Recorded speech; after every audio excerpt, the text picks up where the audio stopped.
Hey everyone, you've got an old 32-bit laptop collecting dust. Windows won't touch it.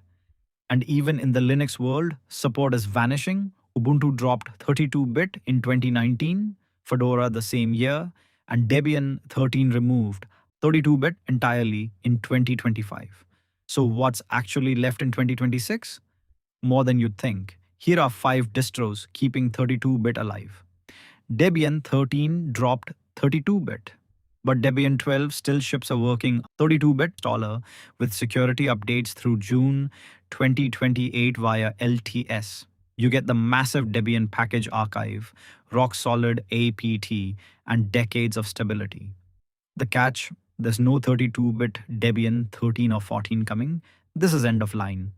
Great if you want the classic Debian experience one last time on 32-bit hardware, but not a long-term bet. Q4 OS is the hidden gem on this list.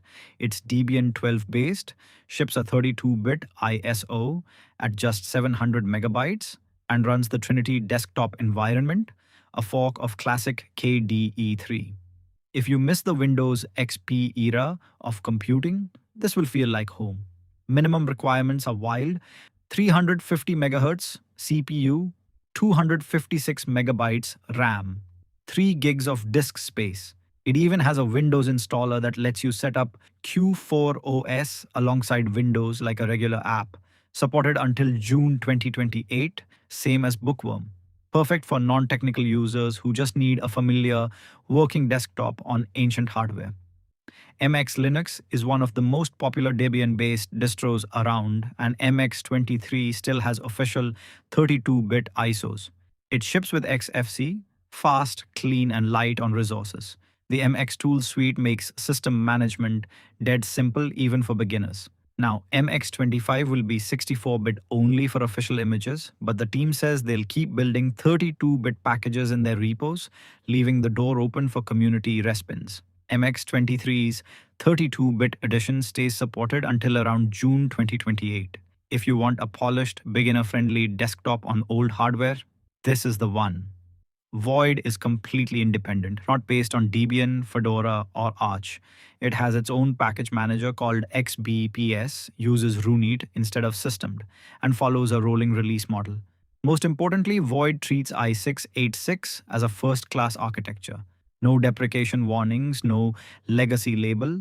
32-bit users get the same rolling updates as everyone else. It supports XFCE, Cinnamon, LXQT, and more.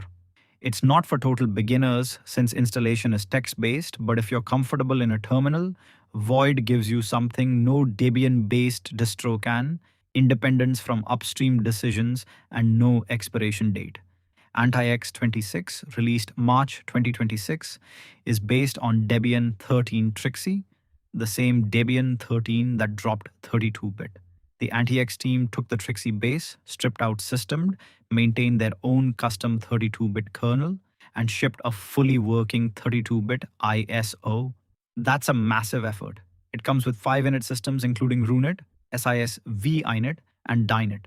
Window managers include IceWM, Fluxbox, and JWM. The full ISO packs LibreOffice, Firefox, ESR, and media players into about 2 gigs. It runs on as little as 256 megabytes RAM. The project has stated outright that 32-bit support is core to their mission. If you want the best 32-bit desktop Linux in 2026, this is it. Nothing else comes close. Quick summary: Debian 12 and Q4 OS for familiarity and stability, MX Linux for the best beginner experience, Void for rolling independence, and antiX for the strongest commitment to 32-bit, period. Don't trash that old machine. Give it a second life, like, subscribe, and tell me in the comments what distro you're running on your old hardware. Catch you in the next one.